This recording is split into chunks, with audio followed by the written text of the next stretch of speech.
Well, hello everyone, and welcome to our new series called Calibrate. In this series, we're going to be talking about how we calibrate our lives to God's standard. I want to start with a story first.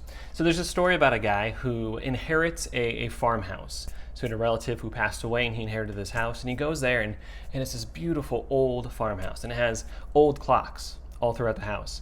Not like new ones like we plug in, ones you actually wind up, and every hour they make the noises, they chime and everything. It was so cool. And one night, his first night there, he's sitting down at dinner, and it gets 5 o'clock, and he hears the big, beautiful grandfather clock chime in the living room. But then a little bit later, he hears another clock chime. And a little bit later after that, another clock chime. And a little bit later after that, another clock chime. They're all off by a few minutes. So of course he doesn't want that to happen. He wants them all to be on the same time. So he goes and he waits for the grandfather clock to get to the next hour, get to 6 o'clock, and he runs through the house and he sets all the other clocks to be set with that one. Next hour comes, 7 o'clock, grandfather clock chimes. A little bit later, one upstairs chimes. A little bit later, another one chimes, all a little bit off. He tries this several times to set them right, but it just keeps not working. So finally he knows that maybe they're just running off. Maybe instead of a 60 seconds a minute, maybe it's like 57 seconds or 58. They're just running too fast. So he has to fix them. So he calls in a repairman. Repairman comes, goes around to each clock, checks them all. They're all fine. They're all running just fine. So he goes down to the grandfather clock and he pulls out a stopwatch. And he sets the stopwatch to the same exact time as the grandfather clock. And then he walks through the house. He waits for the grandfather clock to chime. Say it's 12 o'clock this time, it chimes. He walks to the next clock. And when he gets to the next clock, the pocket watch says 12:01. Took him about a minute to walk to that next clock. So he sets that clock to 12:01. He walks to the next clock. It's about 12:02 on the pocket watch. Sets that one to 12:02. He does that to each clock throughout the house. When the next hour comes, the clocks chime, and they all chime exactly together. See, what the owner of the house had been doing, he heard the one clock chime, and he ran around, he set each one to the same time as when he left that clock. But it took some time to get to each one, so of course they're all going to be off. The repairman came, he didn't have to fix anything, he just had to set them to the right standard. That's why he set his pocket watch to that one clock, and then each clock to that. He calibrated them to the right standard. What we're looking at in this series is this idea that we have to calibrate our lives to God's standard. We're all going to be calibrated to something. We're all going to be set to something. We want to make sure it's the right thing. This word calibrate, what it means, it's to adjust, to take external factors into account. So you make an adjustment based off of external factors. In this case, it took some time to walk from one clock to the next. That was an external factor. So it was adjusted. Those things were taken into account, and they were calibrated properly. So if you are in junior high, or if you're in high school, or even the adults listening as well, all of us, we all need to calibrate our lives off of God's standard. And this is something that we need to continually do. It's an ongoing process. We don't just do it once and never do it again. We need to do it on an ongoing basis. Now, it's popular for some people to say, well, why do we need to do that? We should just trust our gut, trust our heart. Or as the popular adage goes, let your conscience be your guide. Any Disney fans out there probably know where that's from. Jiminy Cricket told that to Pinocchio, hey, just let your conscience be your guide. And we have this idea that, that's what we should do, right? Now, your conscience, it can be useful, but again, it needs to be calibrated. You can't just trust your heart. I hear this all the time from people. Well, I just trust my heart. I just go with my heart. Or like some people say too, I go with my gut. Just whatever I think. Okay, well, it's not really how things work. And here's the problem. If we just trust our heart in every situation, that could cause trouble. Here's what the Bible says about our heart. Jeremiah 17:9 says, the human heart is the most deceitful of all things and desperately wicked. Who really knows how bad it is? The heart is deceitful. The heart is wicked. Who even knows how bad it is? And that's the thing people say, just trust it. Just trust it.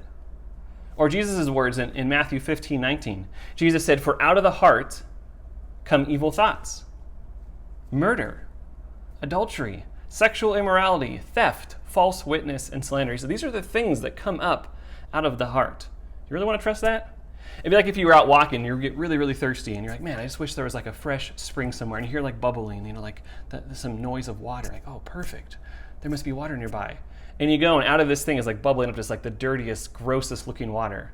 If that's coming up out of that thing, you're not going to think like, hey, that seems good. No, the source is probably bad. You don't want to drink that. What can come out of our heart can be bad. Now, we can calibrate it, we can adjust it, we can set it to the right standards. But the truth of the matter is, we're born selfish. We're born that way. We don't have to teach it. I mean, when a baby's born, the first thing they do is cry because they want something, and that's a natural thing. But as we grow, we're supposed to calibrate. We're supposed to adjust. For the Christian, what we're trying to do is we're trying to become more and more like Jesus. Not more and more like ourselves, more and more like Jesus. And a lot of times that's going to go against some of those gut things. It's going to go against some of those natural inclinations. Sometimes there's things that I just might want to do, but I know it's not the right thing. We have to calibrate. The culture that we live in, what it says, you're going to hear this all the time, is if it's okay for you, then it must be okay. If it feels right for you to do that, then just go for it. That's what we're told. And what the problem, again, with that is that what we can do then is justify sin. We could justify things that are wrong. We could look at someone and say, you know what? I know what I'm going to do towards this person. I'm going to gossip about them. I'm going to slander them. I'm going to lie about them. Whatever it is. They deserve it. They have it coming to them. So we can justify sin. Or there might be a sin that we're going to do, like we're going to take something. We're going to cheat on a test. We're going to do whatever it might be. And we think, I deserve it. We can justify it for ourselves as well. We can justify sin. One time there was a guy who came in and he said he needed some counseling. He had an addiction and it was found out. And so his wife basically said, look, either you got to get this fixed or you got to get out of the house. So he called me up. He says, can I come in for some counseling? I said, absolutely. So he came in and we were talking back and forth. And he started off with saying the right things. Like, I know it's wrong. I know I shouldn't have done this. But as we talked for quite a while. The conversation started to shift and he started making excuses. He started saying why the things that he had done weren't really that bad. It got to a place where he says, you know what, I don't really think I'm wrong. And he was trying to convince me that he was right.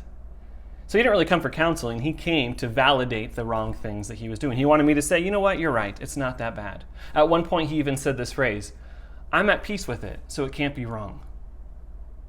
He actually felt like what he was doing was okay, even though it was wrong. And that's the danger we're talking about here. If you're at peace with sin, you're still wrong. It's still sin. It doesn't make it okay. His conscience got to a place where it told him what he was doing was okay. So we have to calibrate our conscience. We have to adjust our conscience based on the external factors that we're looking at. And what we're talking about, again, is calibrating it off of God's word. Because you'll come across people that have a wide range of what they think is okay. So if we all just trusted everyone to make their own choices, just trusted everyone to make their own standard, that could be really dangerous. Some people could say, well, you know what? Yeah, I made fun of this person, but they didn't hear it. It was behind their back, so there's really no harm. That might be what someone thinks is okay. Someone could take it a step further. They could say, okay, yeah, I made fun of this person to their face, but it's not like I physically hurt them. It's just words. It's no big deal. Or someone could take it even farther and be like, well, yeah, I punched him in the face, but he didn't die. I mean, it's okay. There are different levels of things that people are okay with. So we can't just say everyone's conscience can be their own guide, because there has to be a standard. We can't make our own standard. The other problem is that our conscience, like I said, it has to be calibrated. And it can be calibrated the wrong way. I mean, you ever get into like a really cold pool or lake, or like a really hot tub? I mean, at first it's shocking, right? That first moment's just like, wow. And then after a while, your body calibrates. You get used to it. Doesn't seem that bad anymore. The same thing can happen with our conscience. Like maybe the first time you, like the first time you lie about something, you might feel bad. You might feel guilty. You might be like, man, I shouldn't have done that. But then if you repeat that lie, let's be honest, each time it gets a little bit easier. To the point where it could become a second nature thing. The point where you could lie and not even think about it, because your conscience has been calibrated towards that lie to think it's okay. I'll give you an example for myself. Okay, so I used to drink a soda pretty often. I drink soda, I don't know, maybe one a day, maybe not quite, but pretty often. And of course, I understood it wasn't healthy. It's not a great thing, and it's, I don't know, probably fine for you guys. You're younger. Listen to your parents, whatever they tell you to do. But for me, I knew like this is not healthy. It's a lot of sugar in there. I shouldn't have that as much. So what I started doing, I started having bubbly waters. And I get it. Right now, some of you are like, yes, love those things. Some of you are like, no, hate those things. I get it. You love it or you hate it, totally. I started off on the hate it side, but I'm like, well, it's better than nothing. At least there's some flavor, which these ones are actually pretty good. So I started drinking these. And after a while of drinking flavored bubbly water, I actually started to like them. To the point when my wife and I, we went out to a movie, and we got a soda and some popcorn, and the soda tasted like a cup of just like syrup. It was so sweet, I couldn't even drink it. And even some of those bubbly waters, I'll drink some, and I'm like, oh wow, that one's a little too sweet for me. My taste calibrated. It adjusted. So I once thought that one thing was good and it tasted good, and now I think something else does. And it could calibrate back. If I start drinking soda a lot, well sure, it'll calibrate back to that. But what I'm trying to get the point across here is our conscience does the same thing. If we are around sin a lot, if we do sin a lot, we can calibrate our conscience. So we can't just trust our conscience. Your conscience can be useful, but we have to calibrate it. You could walk down any prison and find a bunch of people who let their conscience be their guide. It's not always a great idea. So with us, the standard we need to calibrate to, we have to set it to God's standard. That's like the pocket watch that we're setting our internal clock to God's standard. And the truth is, we are always running either towards or away from God. We sometimes think, oh, we can just like stand still, but that's not the case. You're either moving towards or you're moving away. Choosing is choosing. You might have heard before that like a great white shark, if they stop swimming, they'll die. Now actually this isn't true about all sharks, but it is true about great whites. They need to be swimming because they have something called ram ventilation, which literally means that they have to ram like water across their gills. They open up their mouth, they swim, it moves water through across their gills, and they get oxygen from that. So if they stop moving, they will physically die. If we stop moving in our faith will spiritually die. It'll dwindle. So we need to keep moving to stay alive. We're either running towards God or away from God. But to run to God, we have to actually know Him, right? I mean, that's part of what we're talking about when we go to the Word of God, to know God better. It's like my kids, if they see me, we're out somewhere, and they see me like across from a distance, and they smile and they run to me because I'm their dad. If it's like a public playground, there's like other kids there, they don't run to me, up to some stranger, because they don't know me. They have to know me to run to me. My kids know me. So we need to recognize God as our Father and be running towards Him, going towards Him. When we speak of calibrate, it's not just saying you shouldn't do wrong things. It's also talking about the things that you should do, the way you should live. This is what James is talking about in James 4:17. He says, whoever knows the right thing to do and fails to do it, for him it's sin. It's not just the bad things you do, but if we don't do the right things we know we should do, it's still sin. Jesus said in John 14:15, if you love me, you will keep my commandments. We often think that the opposite of loving Jesus would be like hating him, which of course that's definitely not great. But I think for us who are around spiritual things, who are around Christianity, who are around the Bible, who are around other believers a lot, who grow up in that setting, the bigger danger is indifference. The bigger danger is just not caring about Jesus. Yeah, we know he exists, but we just don't care. That's a dangerous thing. It's dangerous to know about God and not care. In the book of Revelation, Jesus is talking to different churches, and there's one called the Church of Laodicea. It's the city that it's in. And this is what he says to them in Revelation 3:15 through 16. He says, I know your works. You are neither cold nor hot.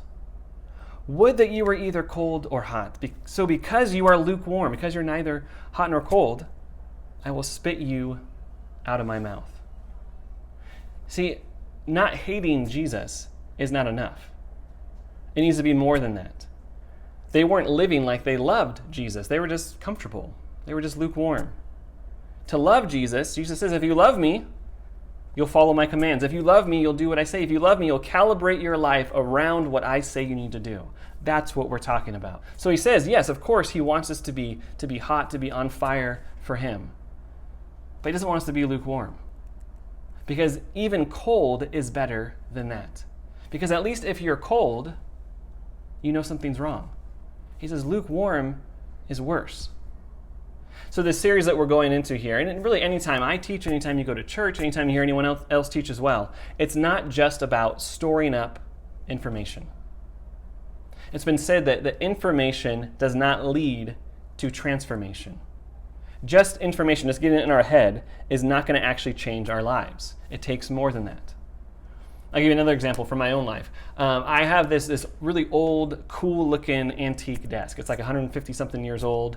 It's way, way, way back. It's the kind that folds down and everything. It's really cool. So I love using it.